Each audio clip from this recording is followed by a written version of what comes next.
a las personas. Bien, muy buenas tardes a todos los que se están conectando y que ya están conectados.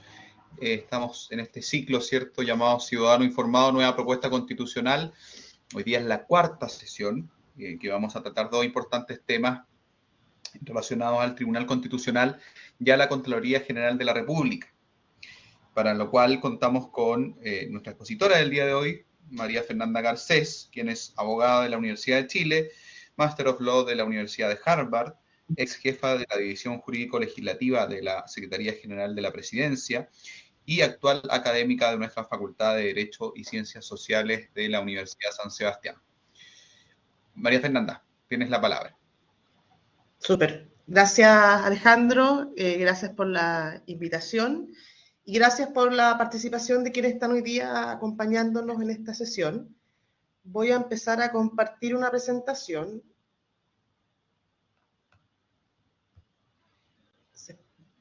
Espero que se vea. Está cargando. Ahí está, sí. Ahí está. Yo la veo. Entonces, un poco lo que vamos a hablar hoy día es hacer un breve repaso de dos capítulos que están inmersos en la nueva propuesta de Constitución y que se trata básicamente del Tribunal Constitucional y de la Contraloría General de la República, ¿ya? Ambos capítulos ya existen hoy día en la Constitución vigente, la Constitución de 1980, y lo que hace la propuesta constitucional es replicar, en términos generales, una estructura más o menos similar a lo que ya teníamos vigente o lo que tenemos vigente hoy en día, pero sí haciéndole algunos cambios importantes que vamos a ir resaltando en esta presentación.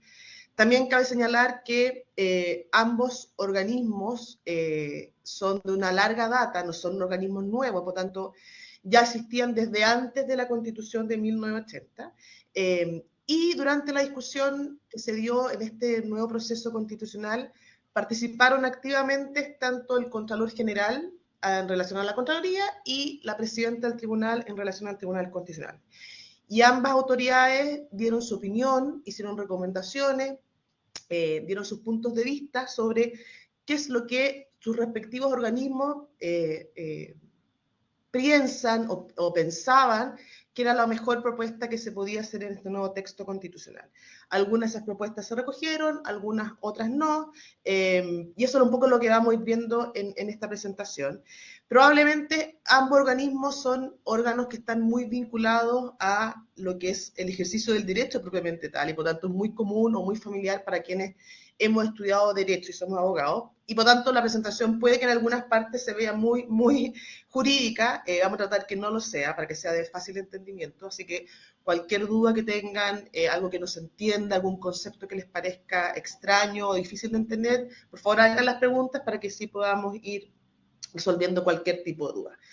Entonces, partiendo con el Tribunal Constitucional, como les mencionaba, es un organismo que no surge ni en esta propuesta, ni siquiera en la Constitución del 1980, sino que ya estaba consagrada incluso en la Constitución anterior, que es la de 1925, se crea en 1970, y obviamente ha tenido un cambio a lo largo de los años, tanto en cuanto a su composición, como en cuanto a atribuciones que ha ejercido o ejerce en este momento.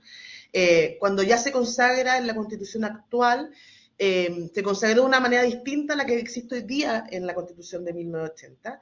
Tenía una integración menor en cuanto a sus integrantes, tenía menores atribuciones de las que tiene actualmente.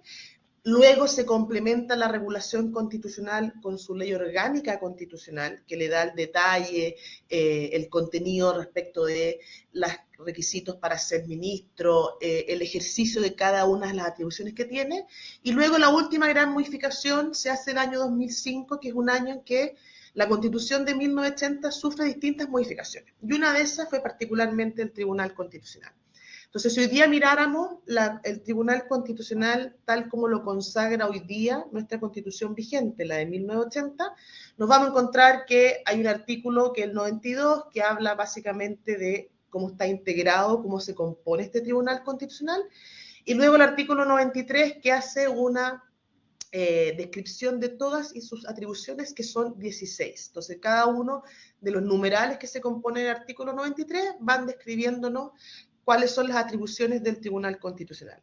Y por lo tanto, la propuesta que está consagrada en el borrador de nueva Constitución sigue más o menos un esquema similar en ese sentido. Es decir, hay un artículo que habla de qué es el Tribunal Constitucional, cómo se compone, cómo está integrado, y luego en un otro artículo se va describiendo básicamente cuáles son las atribuciones y cómo se ejercen estas atribuciones.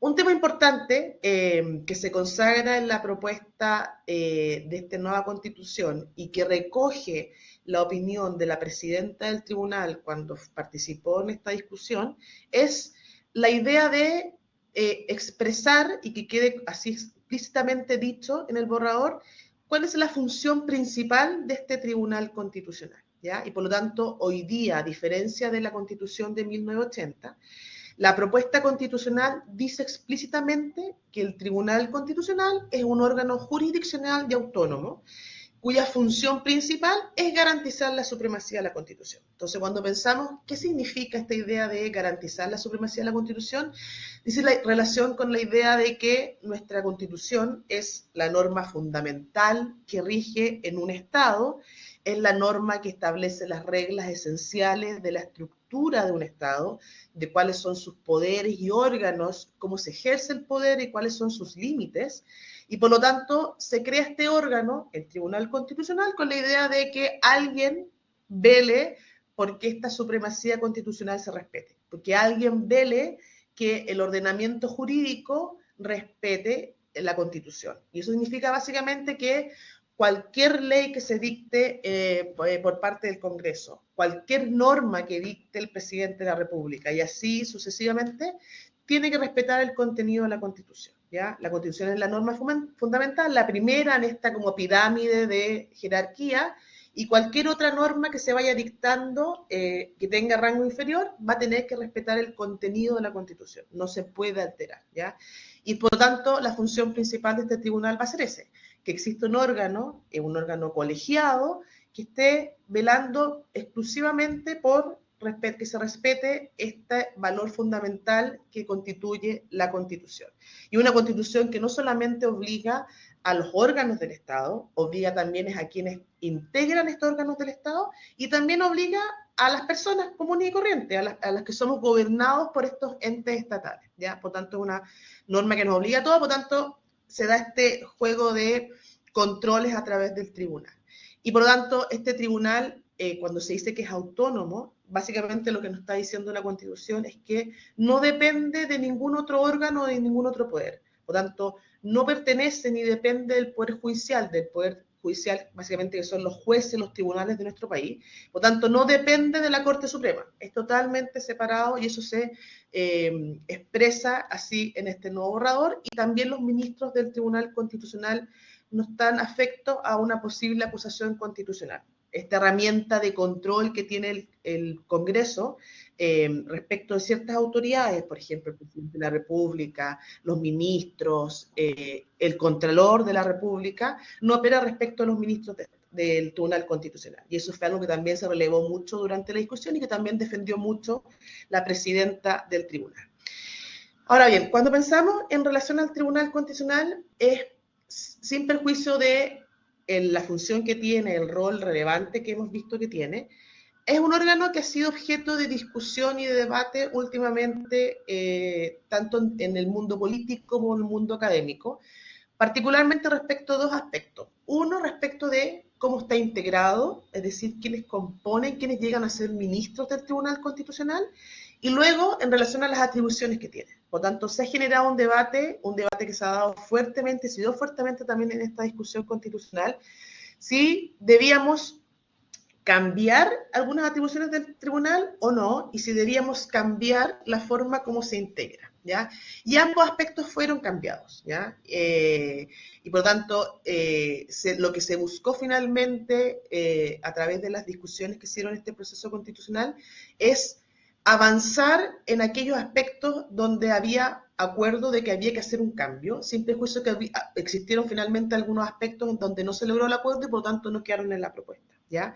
Pero sí había mucho consenso de que era necesario hacerle cambio a este tribunal, haciendo un reconocimiento a las críticas que se le ha hecho a su funcionamiento y ver una manera de transformarlo en un ejercicio más transparente, democrático, donde no hubieran mantos de dudas sobre cómo se ejercen sus funciones ni sobre cómo sus funciones podrían o no afectar a otros poderes del Estado como el Congreso o el presidente de la República. Entonces, lo primero que vamos a ver es cómo está integrado, ¿ya? Sin entrar quizá en mucho detalle, pero hoy día la integración del tribunal es básicamente, son 10 miembros que son elegidos por los distintos poderes del Estado. Es decir, 3 miembros son designados directamente por el presidente, sin pasar por ningún otro órgano o ningún otro acuerdo. 4 son elegidos por el Congreso, ya sean 2 directamente por el Senado o 2 que son propuestos por la Cámara al Senado para que el Senado acoja o rechace la propuesta. En el caso del Congreso se requiere una votación de 2/3 y luego 3 elegidos por la Corte Suprema directamente, ¿ya? Por lo tanto, hoy día la integración, como responde a 3 poderes distintos, sin ninguna duda, ha siempre estado influenciado por tendencias políticas, por acuerdos políticos entre los partidos. Obviamente el presidente de la República tiende a designar personas que son más afines a sus opiniones o sector político, por tanto, siempre se ha criticado que dependiendo de la integración que tiene el tribunal en un momento, va cambiando la forma como va fallando. Y eso siempre fue un objeto de crítica. Y lo que hace la propuesta, y esta propuesta parte del origen de la comisión de expertos, y luego el Consejo Constituyente la replica y la confirma, es decir, vamos a cambiar este sistema de integración, vamos a hacer un sistema en que existe un equilibrio de poderes, donde no sea simplemente una autoridad o un poder el que elija al integrante, sino que participen todos los poderes al mismo tiempo, en el mismo proceso, digamos. Por lo tanto, primero se eleva el número de integrantes, pasamos de 10 a 11, eso con el objetivo de dejar una integración impar y de esta manera eliminar el voto dirimente que tiene el presidente de la Tribunal Constitucional actualmente. Es decir, hoy día, en caso de empate, el voto del presidente o presidenta del tribunal vale por 2, y por tanto, de ahí la relevancia de quien ejerce ese cargo en un momento determinado.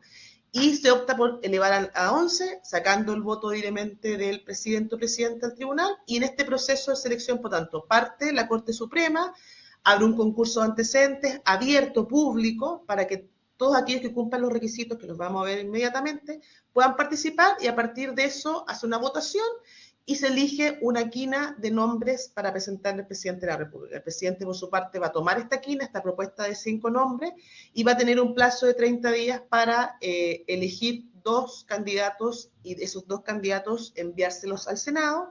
El Senado va a tener una audiencia pública donde se va a debatir sobre el cumplimiento de los requisitos, los candidatos van a poder presentar sus propuestas, etcétera, y va a tener que escoger un candidato de los 2 propuestos por el presidente por una votación de los 3/5 de sus integrantes en ejercicio.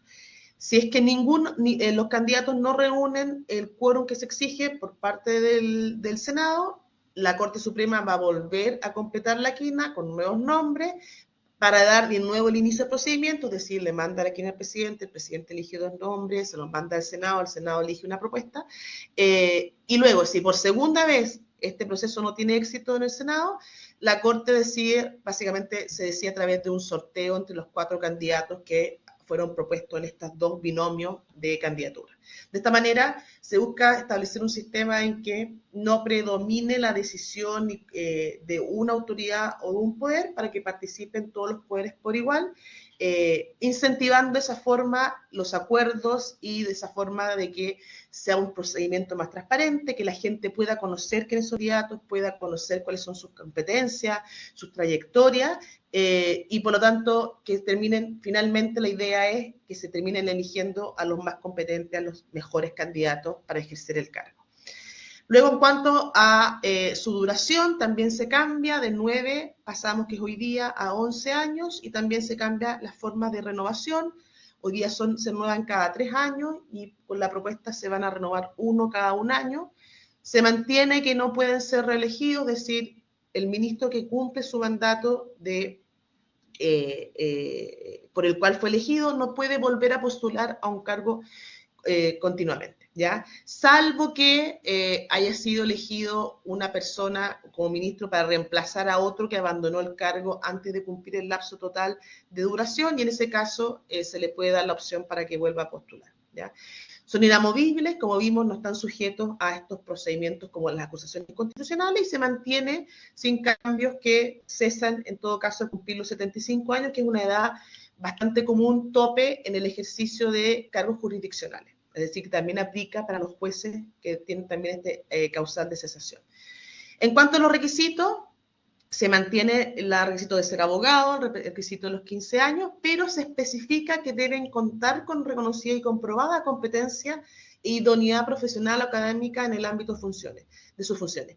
Una frase que era mucho más general y vaga, o es mucho más general y vaga en la Constitución del 80, por lo tanto también se hace un énfasis, un hincapié en ese sentido para nuevamente que lleguen al cargo los mejores, los que tengan las mejores competencias y capacidades para ejercer el cargo de ministro del tribunal. En cuanto a su funcionamiento, se mantiene la idea de que el tribunal o funciona en pleno, es decir, todos los ministros reunidos, o en salas, es decir, se divide la composición de la integración de las salas por los ministros. El único cambio es que el pleno antes requiere un quórum de 8 ministros, y con la propuesta se sube a 9. Esto es una correlación básicamente del aumento de ministros que se hace en la propuesta, pasando de 10 a 11. Se mantiene la regla de que, por regla general, salvo las reglas especiales que vamos a ver, el quórum de aprobación o de acuerdos que requiere el tribunal es de mayoría simple, y como les mencionaba, se señala expresamente que el presidente del tribunal no va a tener ya este voto dirimente que generaba tanta controversia en caso de empate, ¿ya? Ahora, en cuanto a las atribuciones, que es probablemente el aspecto más relevante, donde hubo más discusión en este sentido en el Consejo y también en la Comisión de Expertos, se tomaron las 16 atribuciones que hoy día tiene el Tribunal en el artículo 93 actual de la Constitución.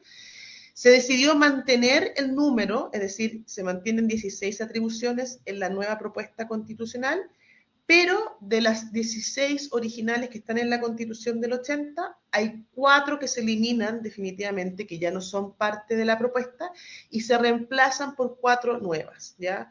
Que se las vamos a mostrar inmediatamente. Y lo que se trata de hacer fuertemente es perfeccionar el sistema de control que se llama preventivo, como el sistema de control represivo. ¿A qué me refiero con el sistema de control preventivo? Es el control que hace el TC, el tribunal, respecto de normas que aún no entran en vigencia. Es un control que se ejerce sobre, básicamente, proyectos de ley que todavía no entran en vigencia, por lo tanto, todavía no son obligatorios para la ciudadanía. Por tanto, por eso habla de un control preventivo, porque entra a controlar la constitucionalidad antes de que sea una norma obligatoria, y en cambio el control represivo, como dice su palabra, es una vez que se ejerce, una vez que ya la norma está vigente, y por lo tanto es posterior a su entrada en vigencia.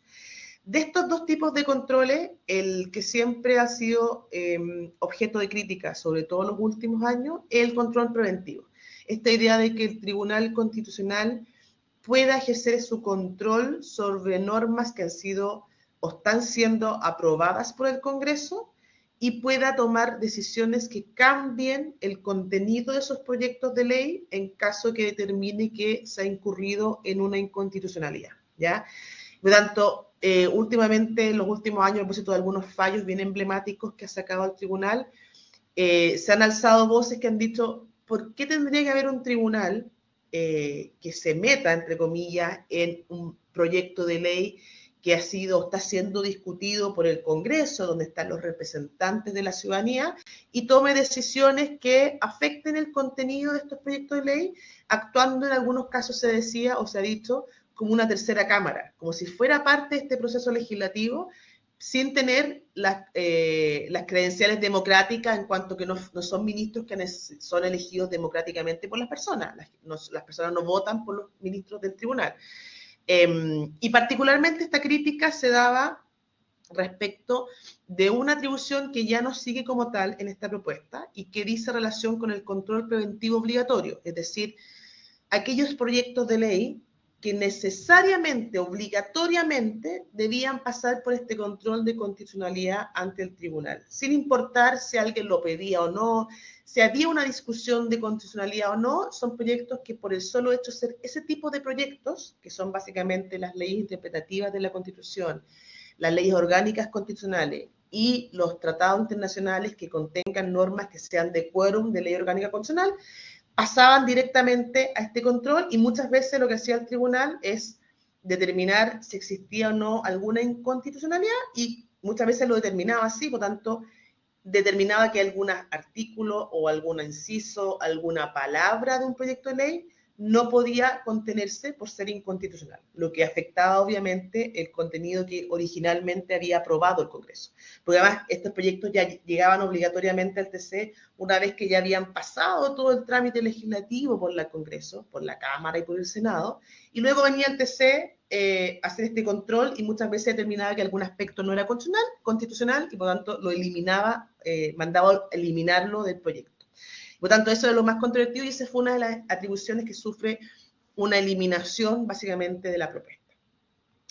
Por lo tanto, pensando específicamente en la idea de este control preventivo, este control que se hace antes de que ingresen las normas a su vigencia, se establecen básicamente 4 atribuciones, ¿ya? En la Constitución del 80 tenemos básicamente 2, la que les mencioné, y básicamente la que hoy día está consagrada en la propuesta, la letra A. O sea, se mantiene un tipo de control preventivo, que es el control preventivo facultativo, es decir, no son normas que obligatoriamente van a pasar a control del tribunal, sino que se requiere que alguien requiera al tribunal, ya sea el presidente de la República, ya sea una de las cámaras o parte de los miembros de las cámaras. Por lo tanto, se va a requerir siempre que alguien active esta competencia del Tribunal Constitucional. Por lo tanto, la primera es resolver por las 3/5 partes, es decir, subimos el quórum ante la simple mayoría, lo subimos a 3/5 partes, que el tribunal tiene que resolver las cuestiones de constitucionalidad que se susciten durante la tramitación de un proyecto de ley o de los relacionados sometidos a la aprobación del Congreso. Se reaplica entonces la atribución del 93 número 3 de la Constitución actual, y se hace algunos cambios en cuanto al momento o el plazo que se tiene para presentar este requerimiento. Actualmente son hasta 5 días de despachado el texto del Congreso. Hoy día se propone ampliarlo a 10 días, incluso cuando el proyecto ya hubiese sido publicado en el Diario Oficial. El gran cambio, aparte del quórum, aparte de este plazo, es que ahora lo que dice la propuesta es decir, si el tribunal determina que un proyecto de ley tiene un vicio de constitucionalidad, y esto evidentemente puede afectar, o podría afectar, o podría entenderse que afecta el trámite legislativo, por tanto, la deliberación que se hizo en el Congreso, solucionemos eso. ¿De qué forma? Diciendo que el tribunal va a tener que remitirle los antecedentes al Congreso para que sea el Congreso el que determine una forma para subsanar el vicio que se ha detectado dentro de un plazo de 60 días. Es decir, ya no simplemente el tribunal dice es inconstitucional como sucede ahora, y por tanto se elimina ese artículo, se elimina ese párrafo, se elimina ese inciso, sino que ahora le devolvemos el proyecto al Congreso para que sea el Congreso quien tiene las atribuciones legislativas para que determine cuál es la solución correcta ante este vicio de inconstitucionalidad. Por tanto, se hace un avance en ese sentido de respetar de alguna forma las competencias que tiene el Congreso y decir, sea usted, Poder Legislativo, el que determine finalmente cuál debe ser el contenido final de ese proyecto de ley que tiene un aspecto que ha sido declarado inconstitucional. ¿Ya? Entonces, ese es probablemente el gran cambio en este sentido. Luego se agregan nuevas atribuciones de control preventivo. En la letra B, conocer y resolver las cuestiones de constitucionalidad que se susciten durante la tramitación de proyectos de ley que sean relativos a la creación, ampliación o traspaso de competencias a gobiernos regionales y locales de acuerdo al artículo 147 de la propuesta.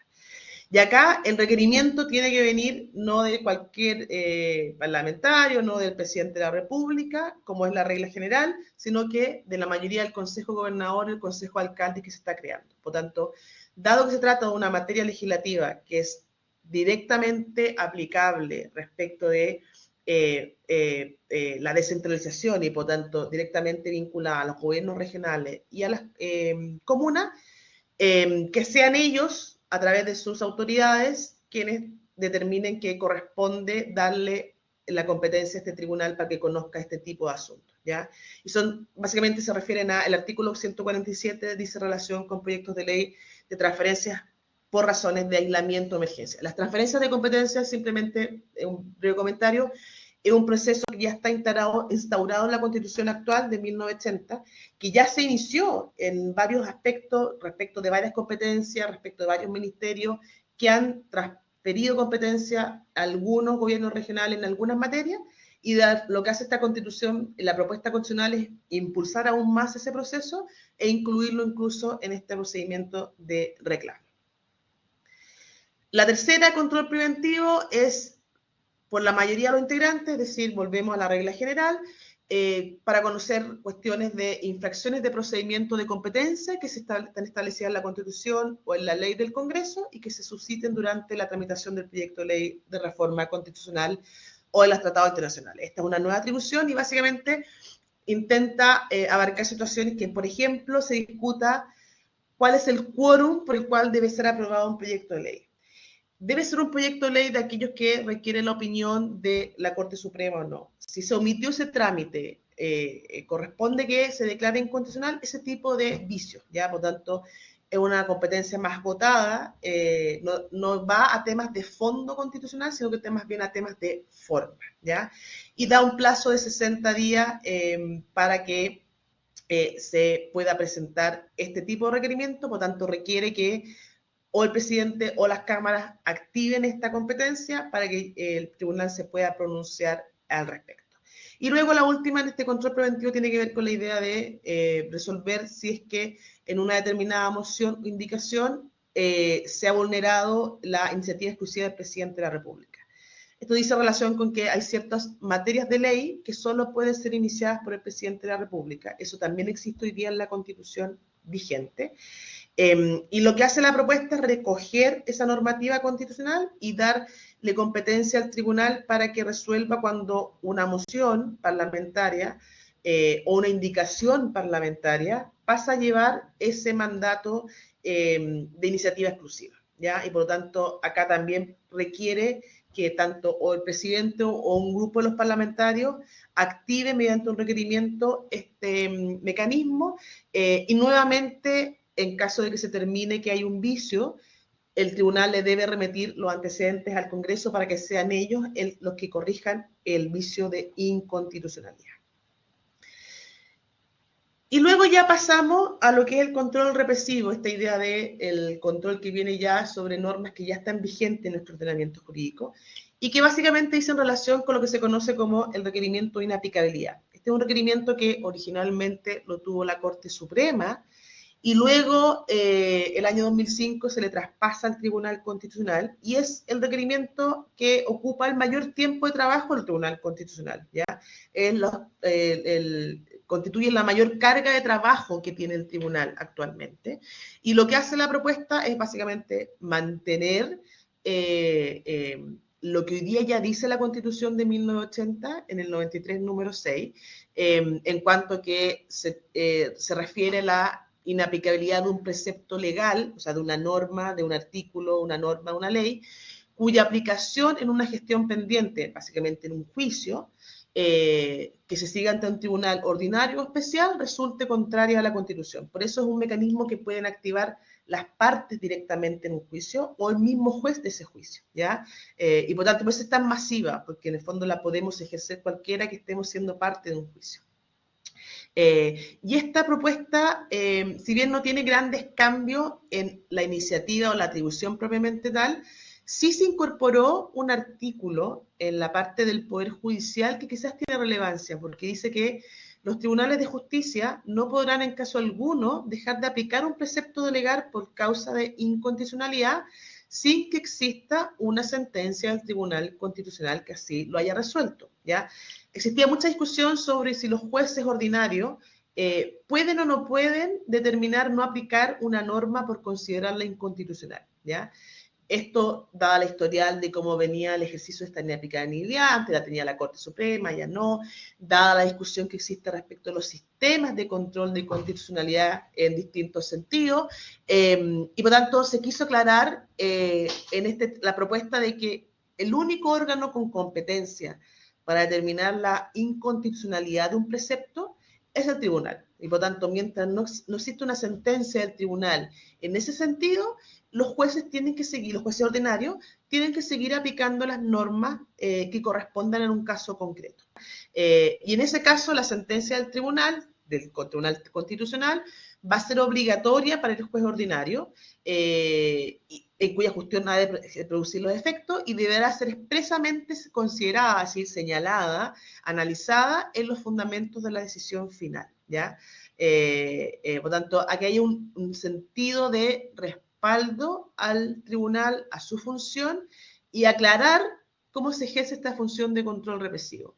Y la otra función de control represivo, básicamente también existe hoy día en la Constitución de 1980, que es cuando ya han existido declaraciones de inaplicabilidad por parte del tribunal respecto a un precepto, el tribunal puede declarar ese precepto inaplicable, por tanto, derogarlo del ordenamiento jurídico. El único cambio en este sentido es que se baja el quórum existente, que ya está en la Constitución de 1980, y se baja a 3/4 partes, ¿ya?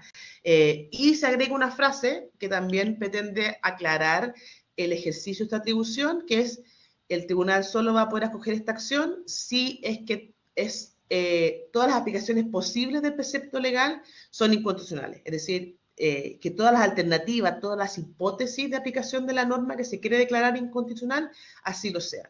Y atribución al tribunal actual ya la ha ejercido varias veces, ha declarado, la última norma que declaró inconstitucional, si no me equivoco, fueron unos artículos de la ley de Pascua, que establecían reglas especiales en materia de aplicación de penas en caso de delitos sexuales, cuando eran cometidos en la isla de Pascua por habitantes de la isla. Es decir, le aplicaban menos pena a las personas que hayan cometido delitos sexuales. Por tanto, el tribunal determinó por mucho tiempo, por fallo de inaplicabilidad, que era una norma totalmente discriminatoria, que afectaba básicamente a los derechos de las mujeres, porque básicamente se producía este atentado, este delito en contra de las mujeres, y finalmente el año 2021 terminó derogando la norma de la ley de Pascua. Y luego vienen todas las otras atribuciones que quizás no vale la pena detenerse tan en detalle, que son las que ya existen en la Constitución del 80, la vigente, y que se replican en la propuesta constitucional. Por tanto, son las normas las atribuciones que mantienen su vigencia, y básicamente los cambios dicen relación con lo que ya vimos antes, es decir, si es que el tribunal, por ejemplo, determina la inconstitucionalidad de un decreto con fuerza de ley, envía la sentencia al Congreso para que sea el Congreso el que legisle sobre la subsanación del vicio. Se mantiene la atribución en el caso en que el presidente de la República no promulgue una ley cuando deba hacerlo, o promulgue un texto diverso, cuando hay un decreto o resolución del presidente que haya sido declarado inconstitucional por la Contraloría, que es lo que vamos a ver a continuación.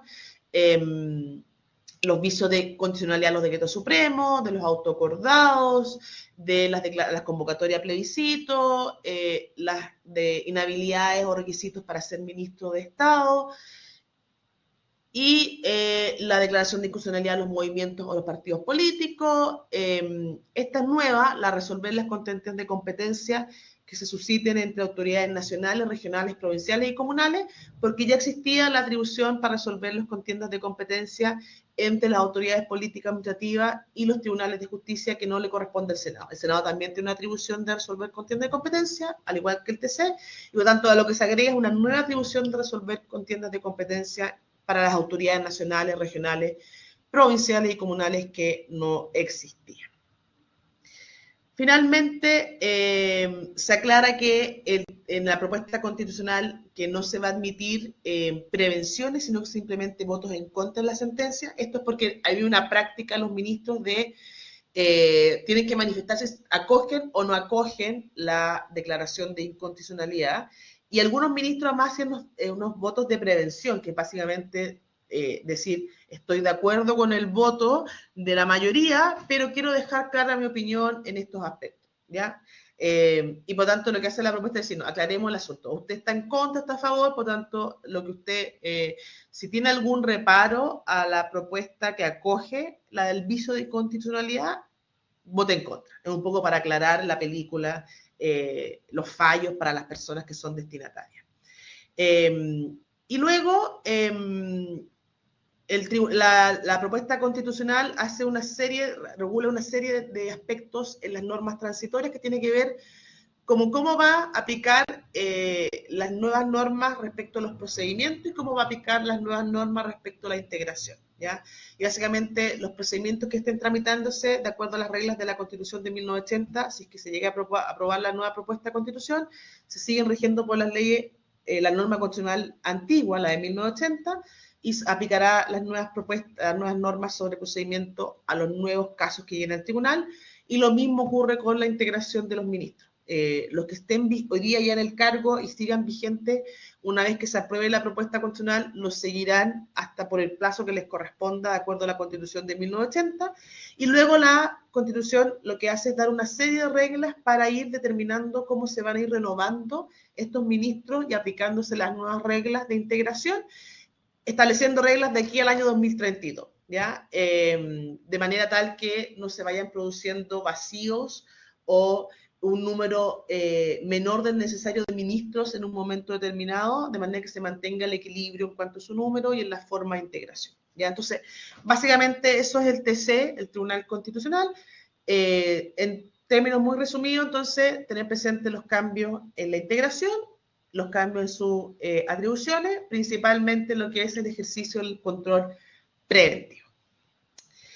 Y luego, entonces, tenemos el capítulo de la Contraloría, que también es un órgano que, como les mencionaba, data de varios años atrás, es incluso más antiguo que el Tribunal Constitucional.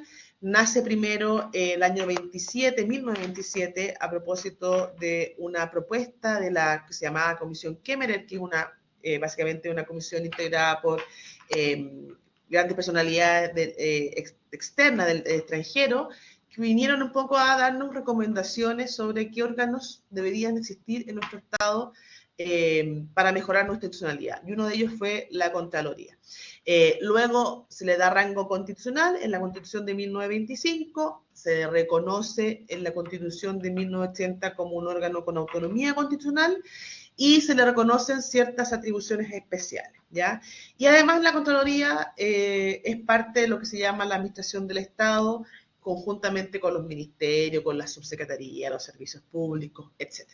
Ahora, probablemente la Contraloría es un órgano que es más cercano a la ciudadanía, que es más conocido, que tiene mejor o mayor llegada a la gente, básicamente porque en la Contraloría podemos hacer denuncias, podemos pedir fiscalizaciones. La Contraloría tiene todo desarrollado un portal de denuncia ciudadana y de solicitud de fiscalizaciones, con la idea de que las propias personas, los ciudadanos, puedan ayudar y colaborar con la Contraloría en la labor de fiscalización que tiene respecto de los actos y actuaciones de la administración, del gobierno, ¿ya?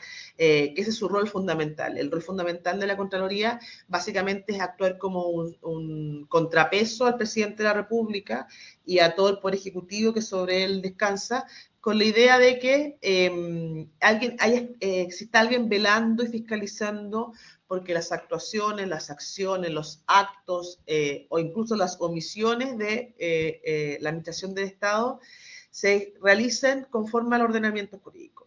Evitar casos de corrupción, evitar infracciones normativas, evitar cualquier incumplimiento que se realice en este ejercicio público, ¿ya? Y por tanto, la Contraloría cada vez más, sobre todo el actual Contralor, ha estado constantemente relevando la importancia que tiene la Contraloría como parte de esta estructura que vela por la integridad pública, ¿ya? Cuando fue el Contralor a hablar al proceso constituyente, constantemente habló de la idea de hablar de la corrupción en la Constitución, insistir en la integridad pública como principio en la Constitución, resguardar la función pública, robustecer el principio de probidad, el principio de transparencia, etcétera, ¿ya? Y varias de esas propuestas se recogen, de hecho, en la propuesta constitucional que estamos discutiendo. Ahora, ¿qué pasa con el Contralor propiamente tal, que es la persona que está a cargo de esta institución de la Contraloría? Se hicieron pocos cambios respecto del Contralor propiamente tal y de la forma de su elección. Se mantiene el periodo, que son 8 años, no permite una reelección, es decir, se termina su periodo y no vuelve a ser, no puede ser vuelto a designar. Es nombrado por el presidente, requiere el acuerdo de los 3/5 del Senado, se mantiene de todas formas. Lo que sí se agrega que el proceso de designación debe iniciarse 90 días antes que el titular en el ejercicio del cargo cese, ¿ya? ¿Y esto por qué? Porque lo que ha pasado en la práctica, y probablemente va a pasar ahora, es que el Contralor termina su periodo y pasan muchos meses en que no se nombra el nuevo Contralor o Contralora. Esto porque su nombramiento supone un acuerdo entre el presidente con el Senado, y por lo tanto ha pasado que la primera propuesta que envía el presidente al Senado es rechazada y por lo tanto supone nuevas negociaciones políticas y toma tiempo, y durante todo ese tiempo básicamente actúa como contralor subrogante el subcontralor o la subcontralora, ¿ya? Entonces la idea de la frase es permitir que el proceso se inicie antes, no esperar que el contralor deje el cargo para iniciar el proceso, sino que esto parta de antes, cosa que al momento del cese del cargo ya existe una persona en su reemplazo. En cuanto a los requisitos, se sube el requisito de los años de título de abogado de 10 a 15, por lo tanto ya no se habla de los 40 años de edad, como hoy día dice la Constitución de 1980, sino que se sube simplemente el requisito de años de título de abogado a 15, lo que supone, por lo tanto, cumplir con una edad aproximada de 40 años, ¿ya? Se mantiene lo de contar con una experiencia, aquí se habla de la reconocida y comprobada competencia e idoneidad profesional o académica en el ámbito de sus funciones, nuevamente con esta idea de que los mejores candidatos con las mejores competencias y capacidades lleguen al ejercicio del cargo. Se mantiene la cesación de los 75 y se señala expresamente que el Contralor será inamovible en su cargo, ¿ya? Algo interesante es lo que va a pasar con el Contralor actual. El Contralor actual deja su cargo el 17 de diciembre, el mismo año del plebiscito, o sea, el mismo día del plebiscito. Por lo tanto, sabemos que a la fecha no tenemos un reemplazo. No, el presidente de la República no ha enviado su propuesta al Senado y por lo tanto lo más probable es que llegue el 18 de diciembre y no exista un Contralor o Contralora de reemplazo, o nuevo Contralor o Contralora. Por tanto, la Constitución, la propuesta constitucional, se hace cargo un poco de esta situación también, estableciendo en sus normas transitorias que si a la fecha de entrada esta nueva Constitución, la Constitución tenga un Contralor, este se va a mantener en su cargo, un Contralor titular, por tanto un reemplazo ya como corresponde, se va a mantener en su cargo por el periodo por el cual fue nombrado, estos 8 años. Pero si no existiera un reemplazo ya al momento de la entrada en vigencia de la nueva propuesta constitucional, esa designación se va a regir por las normas de la nueva Constitución y tiene que hacerse dentro del plazo de 90 días de la entrada en vigencia de la Constitución. Es decir, le pone un plazo al presidente para que presente una propuesta al Senado y el Senado llegue a un acuerdo con el presidente, ¿ya? Así que eso va a ser interesante de ver cómo va a operar eso en la práctica, dado que estamos precisamente ante un momento de cambio. Respecto de las atribuciones de la Contraloría, lo que hace la propuesta es tomar lo que ya existe en la Constitución de 1980 y reforzarlo. Esto en la línea de reconocer lo que ya hace la Contraloría y que no estaba así plasmado propiamente tal en la Constitución de 1980, ¿ya? Por tanto, en este sentido no es que hayan grandes cambios, salvo en un aspecto que vamos a mencionar, sino que más bien se refuerza lo que ya existe. Por tanto, se mantiene la idea de este control de legalidad, que es probablemente la función principal que tiene la Contraloría, pero se dice expresamente ahora que va a controlar la probidad en el ejercicio de la función pública, es decir, va a controlar que exista un honesto y leal desempeño de la función pública por parte de los funcionarios públicos, donde prime el interés general por sobre el interés particular. ya, que es algo que hoy día ya hace la Contraloría, pero ahora se eleva a rango constitucional esa atribución. Se mantiene la idea de que este control de legalidad se ejerce principalmente a través de la toma de razón de los decretos y resoluciones, vamos a explicar un poquito de eso, y se reconoce también por primera vez a nivel constitucional la facultad de la potestad dictaminante de la Contraloría, que hoy día ya la realiza, muy relevante, pero no estaba consagrada en la Constitución. En materia de la fiscalización del ingreso y la inversión, se habla también ahora de auditar la legalidad del ingreso, el gasto y la inversión de los fondos públicos. También se habla que va a fiscalizar a los privados respecto del uso de los fondos públicos, que hoy día claramente tiene una relevancia mucho, mucho mayor si pensamos en los últimos casos de corrupción que se han detectado en la administración, o a propósito del caso convenio o fundaciones. Esta es una frase que claramente adquiere total y plena relevancia. Se elimina la facultad, una facultad que es muy antigua y que siempre ha sido como media dejada de lado, o más bien he incomodado a la Contraloría, porque es la función que tiene hoy día llevar la contabilidad general de la Nación. Y eso la incomoda porque existen organismos que hoy día ejercen esa función dentro de la administración del Estado, que es el Ministerio de Hacienda y particularmente la Dirección de Presupuesto, que tienen las competencias plenas para el ejercicio del presupuestario, de la implementación de la ley de presupuesto y de los ingresos y gastos de la administración.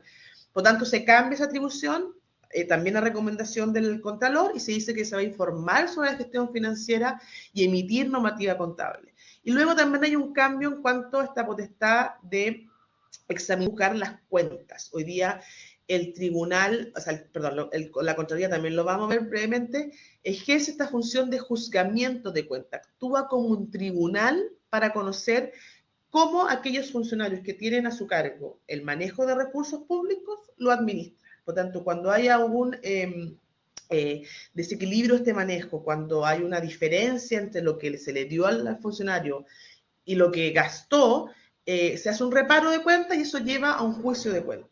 Juicio de cuentas que estaba a cargo y está a cargo de la Contraloría actualmente.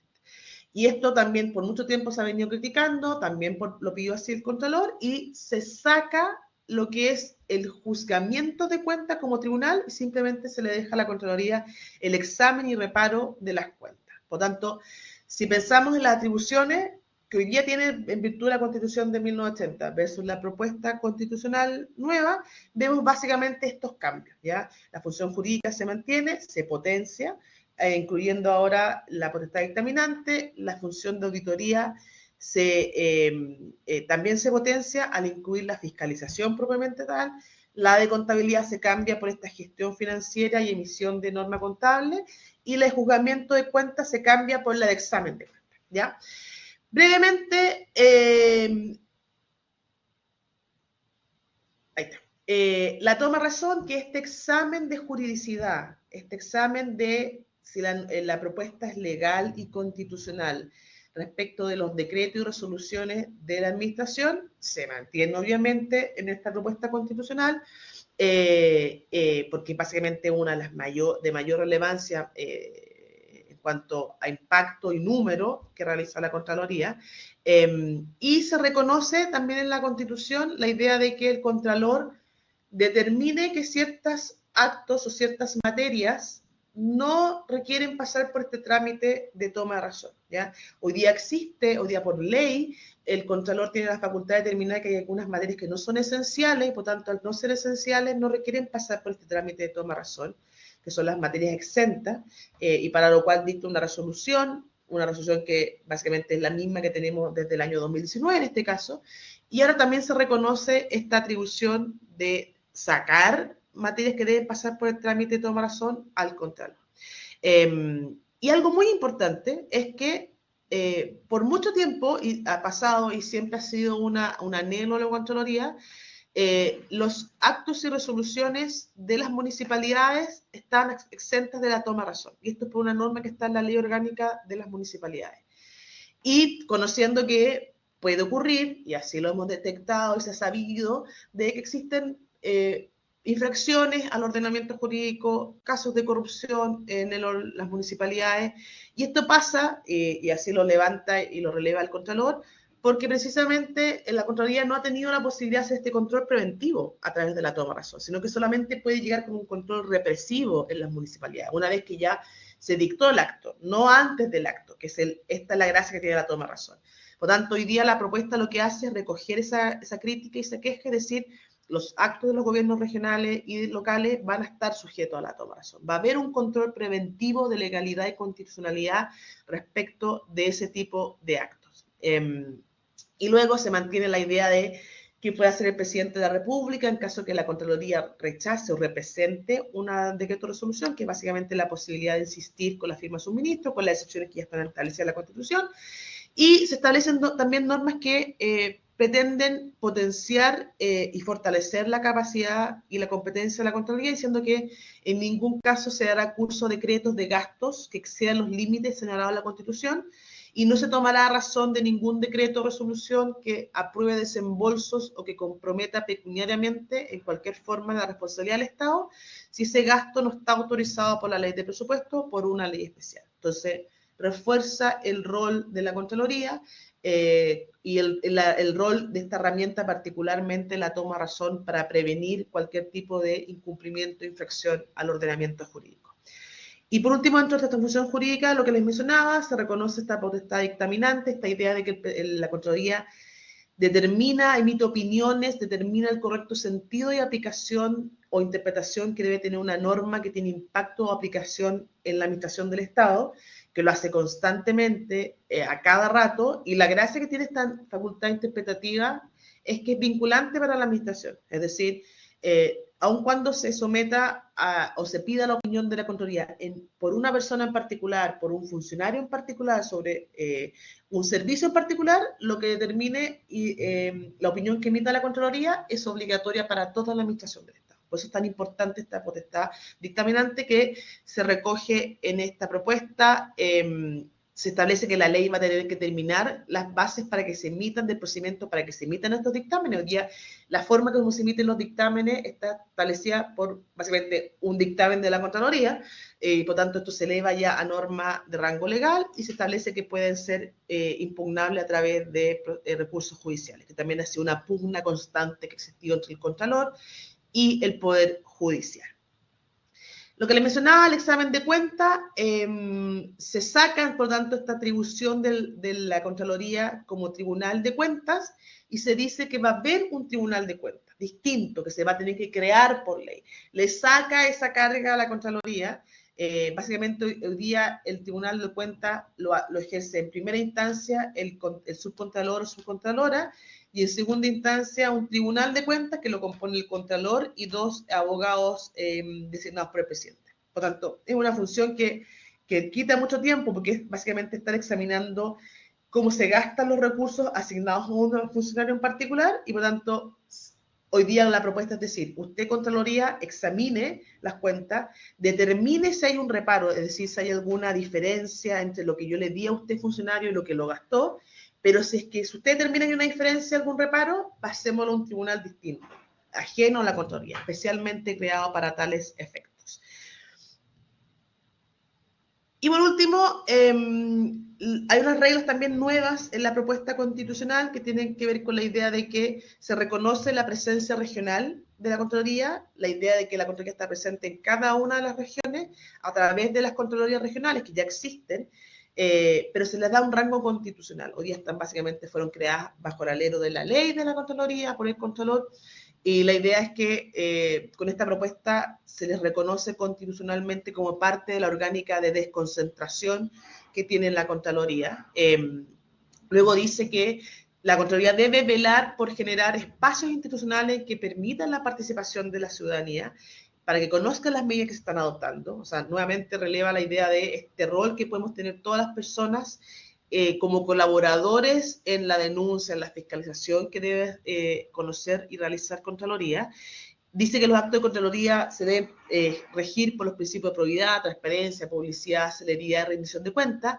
Obliga al Contralor a realizar una rendición de cuentas a la Cámara de Diputados, que hoy día no existe esa obligación, y fue también una de las propuestas que hizo el Contralor durante la discusión constitucional, y eleva a rango constitucional una norma que está a rango legal, que habla de que la Contraloría no puede evaluar aspectos de mérito o convivencia en las decisiones políticas o administrativas. Es decir, su rol no tiene que ver con decir si estoy de acuerdo o no con las políticas que se están implementando, si me parecen buenas o no, sino con velar por este control de legalidad, ya que es distinto al mérito o a la conveniencia.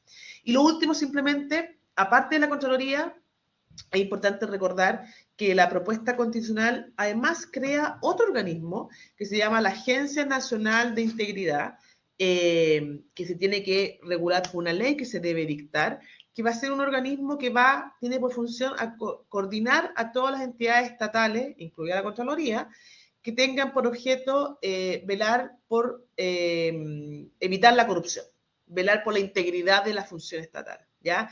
Por lo tanto, va a ser interesante ver cómo este órgano, no creado aún, pero sí reconocido en la Constitución, va a lograr ejercer esta coordinación con todos estos órganos que tengan alguna injerencia, aparte de la Contraloría, por ejemplo, el Consejo de la Transparencia, etcétera, y cómo va a lograr que todos los organismos que tengan alguna vinculación con la prevención de la corrupción lleven a cabo sus funciones de manera coordinada, es decir, que exista un esfuerzo conjunto para, de la manera de lograr el objetivo final, que es que se eviten los actos de corrupción dentro de la administración del Estado y del Estado en general, no solamente del Poder Ejecutivo.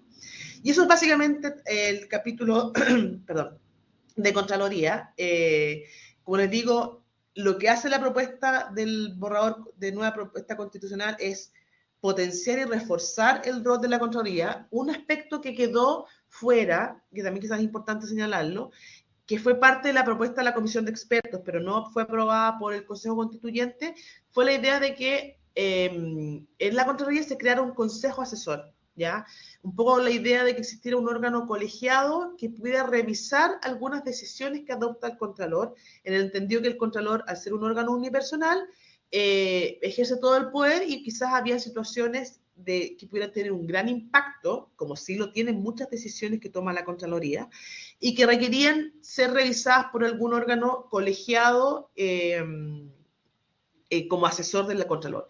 Esta fue una propuesta que desde su inicio fue controvertida por el propio Contralor. El Contralor se manifestó siempre contrario a la idea, que hubiera como una idea de intervención de su rol, relevando la idea de que es un órgano autónomo, que requiere su independencia, que no debe estar sometido al acuerdo, la decisión de otro órgano, y finalmente, si bien la propuesta de la Comisión de Expertos traía ese consejo, en el Consejo Constituyente se desechó esa propuesta. Por tanto, ya se mantiene esta calidad unipersonal y luego se mantiene la idea de que no exista ningún órgano asesor o colaborador o revisor de decisiones del Contralor en ese sentido.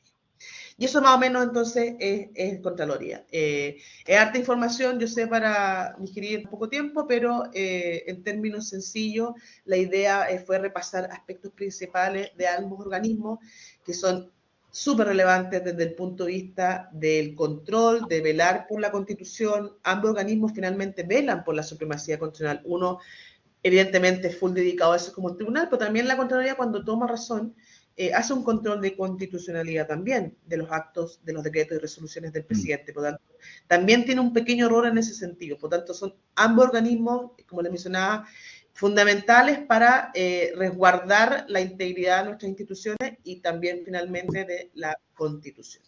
Eso. Muchas gracias. No, muchas gracias a ti, Fernanda. Te pusimos un desafío grande, ¿cierto? Con estos dos capítulos bien extensos. En una hora es difícil. Creo que abarcaste completamente los aspectos más importantes, ¿cierto?, de esta propuesta. De hecho, te tenía varias preguntas que hacer a medida que ibas conversando, ¿cierto?, estos temas, y la mayoría lo respondiste en la misma exposición. Así que me quedaron pocas preguntas que hacer. También le recuerdo a las personas que están conectadas que pueden hacer las preguntas por el chat. Bueno, un comentario general respecto efectivamente al Tribunal Constitucional. Yo coincido contigo que efectivamente se recoge lo bueno de la actual Constitución, pero también se repara, ¿cierto? Se modifica grandes temas, ¿cierto?, que fueron muy discutidos y también muy criticados en cuanto, sobre todo, a la integración, ¿cierto?, y la elección de los ministros. Nadie entendía por qué era un número par tampoco y por qué el voto del ministro presidente valía el doble, vale el doble todavía, ¿cierto? Vamos a ver qué pasa.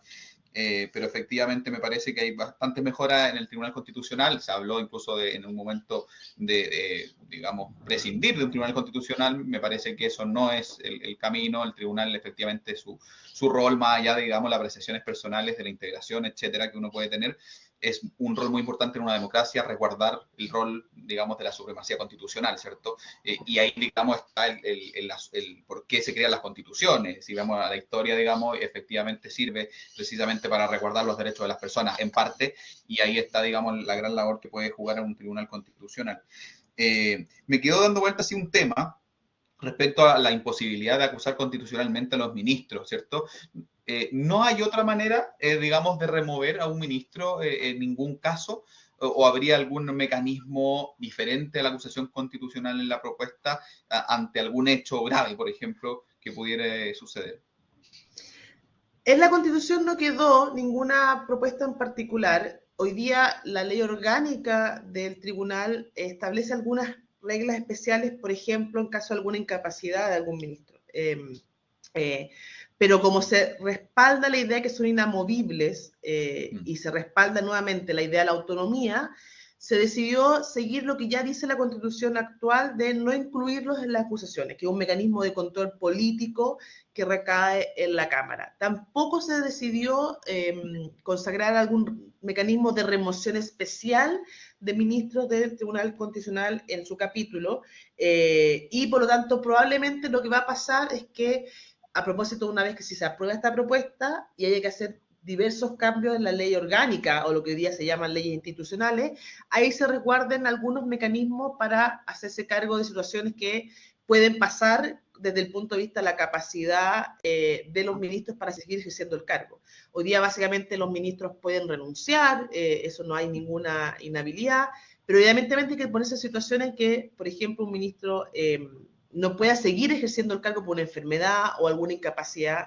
de ese punto de vista, porque obviamente sabemos que en caso de fallecimiento, como sucedió recientemente, los ministros, en caso de que eso, que en fondo un impedimento absoluto, son reemplazados y es un mecanismo que básicamente opera a través del mismo procedimiento de nombramiento, ¿no es cierto? Que eso es lo que establece hoy día en la Constitución de 1980 y que se mantiene en la propuesta hoy día entonces con este nuevo sistema de nombramiento. Pero claro, se optó por, de alguna manera, hacer prevalecer la idea de la autonomía versus la idea de que existiera efectivamente un mecanismo de remoción para evitar la tentación de que aquellos que no estén contentos como el tribunal ejerce sus funciones, activen estos mecanismos, quizás de algunas maneras irresponsables, para dejar afuera a algún ministro en particular. Claro, ya, perfecto, se entiende completamente. Fernanda, en relación ya a la Contraloría, que en realidad es un problema que se puede suscitar ahora, ¿cierto? Esta subrogancia de la subcontralora, que conoce como, digamos, presidenta del juicio de cuentas muchas causas. ¿Qué pasaría, digamos, con esas posibles apelaciones luego si ella es la Contralora, digamos? Que es un problema actual más que de la propuesta, ¿cierto? Pero no deja de ser interesante porque no lo resuelve esta constitución, ¿cierto? La actual. Y efectivamente puede ser un problema en el conocimiento de esas causas. Efectivamente, porque claro, le tocaría conocer en segunda instancia casos que conoció y resolvió ya en primera instancia, en el fondo, lo que sería Conoció, por lo bastante menos. curioso. Claro, ¿Ah? claro. Quizás lo que va a tener que operar es que, dado que es un tribunal de tres, operen y funcionen los otros dos ministros o integrantes del tribunal, ahí en dar la mayoría para lograr algún acuerdo. Pero claramente es una situación que me da la impresión de que nadie vislumbró en esta discusión o no quiso resguardarlo de esa forma en un transitorio. Pero claramente es un elemento más que, y esto ya es solamente la compucha interna, pero además con la controversia que ha generado la figura de la subcontralora actual en su relación con el contralor. Que se sabe y es Antigua público. esa polémica.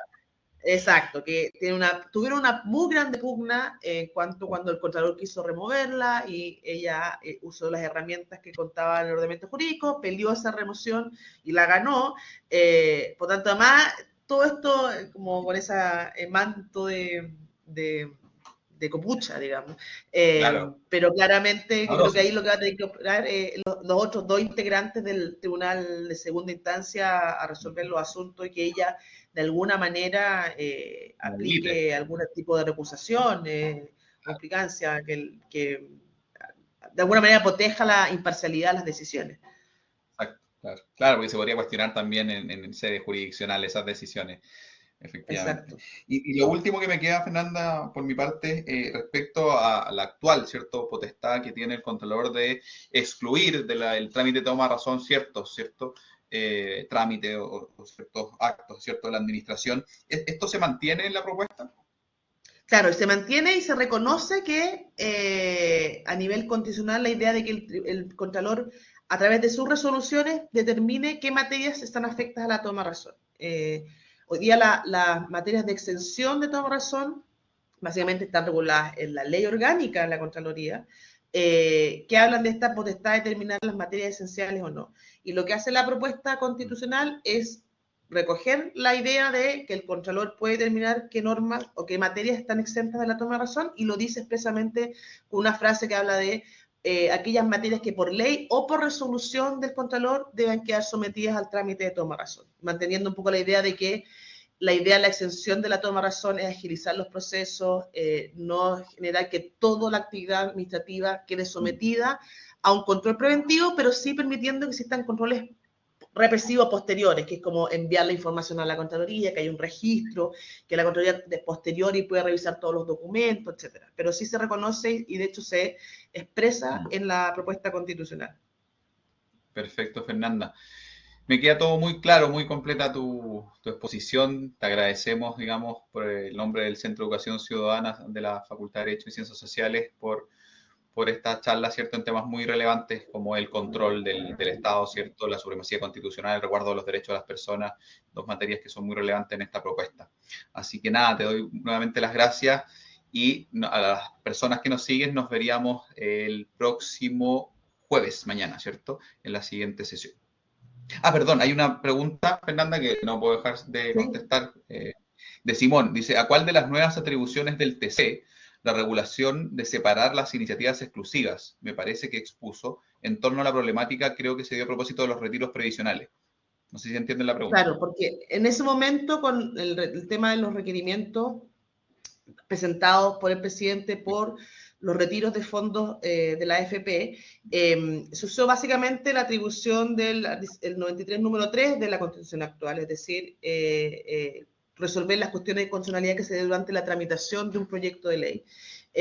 La primera discusión fue si es que correspondía ejercer un control de constitucionalidad respecto a una reforma constitucional, y esa fue una discusión que en el primer requerimiento el tribunal zanjó a favor y hizo un análisis en ese sentido respecto de si correspondía a través de aprobar normas en disposiciones transitorias para finalmente vulnerar, esa era la discusión, normas de carácter permanente en la Constitución. Pues era un mecanismo que a través de una reforma constitucional a las transitorias se modificaba finalmente la iniciativa exclusiva del presidente y los quórum de aprobación que están establecidos en los artículos permanentes. Y un poco la discusión que se da al respecto de eso, un poco se viene a aclarar con esta propuesta también, la idea de que se mantiene la posibilidad de presentar requerimientos en respecto de proyectos de ley en tramitación, eso se mantiene. Efectivamente, la discusión que se dio respecto a las reformas sobre retiro era si correspondía votarlos por los quórum de 2/3, 3/5 que existían en ese momento respecto a las reformas constitucionales. Hoy día ya son 4/7 sin distinción, pero en ese minuto se mantenía vigente la discusión de, dependiendo del capítulo, cuál era el quórum de aprobación, si 2/3 o 3/5. El Congreso tomó una postura que correspondía a ser 3/5 y lo que se alegaba es que correspondía a ser 2/3, porque se modificaba a través del mecanismo la norma transitoria, una norma permanente que estaba en el capítulo 3, es decir, que requería 2/3. Por lo tanto, si lleváramos esa discusión hoy día la propuesta constitucional, efectivamente debería ser una atribución ejercida en virtud de los vicios de procedimiento o competencia que se establecen como mecanismo de control preventivo, efectivamente. Sería una forma de solucionar, quizás, no en cuanto a la decisión final, sino que cuál es el mecanismo correcto para ejercer este control preventivo por parte del tribunal, efectivamente. Perfecto, muy claro. Muchas gracias, Fernanda.